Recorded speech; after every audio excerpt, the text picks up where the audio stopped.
The Secretary of State certifies an initiative by Reclaim Idaho, which is designed to raise education funds by taxing Idaho's richest families and corporations. 6 on Your Side's McKenna King is live in studio with more on the initiative. Don, the initiative is called Invest in Idaho, and its purpose would be to raise around $200 million annually for K-12 public education. And the people footing the bill would be the top 5% of Idaho taxpayers. Reclaim Idaho, the grassroots organization who helped put Medicaid expansion on last year's ballot, has got a new initiative they're spearheading for the 2020 ballot. The goal is to pay our talented teachers competitive salaries so they stop fleeing across the borders.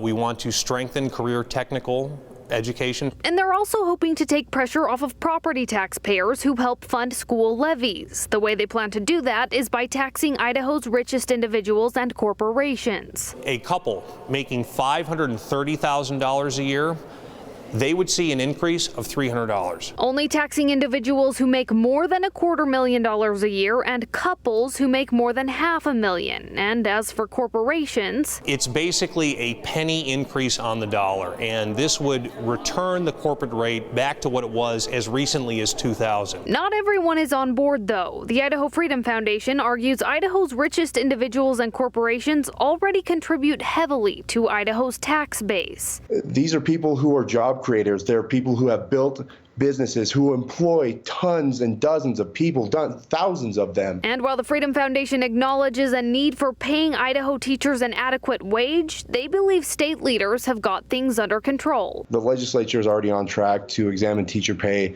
to make sure that effective teachers are well paid. Regardless, the Secretary of State certified the initiative, and Reclaim Idaho is now working to gather signatures in order to place the Invest in Idaho initiative on the ballot. And Reclaim Idaho will need to secure signatures from 6% of registered voters in 18 of Idaho's legislative districts. Their deadline to collect signatures is April 30th of 2020. How would that money be allocated? So it would be allocated to different districts, and then each district would be able to decide where they were going to put the funds. All right. Thanks, McKenna.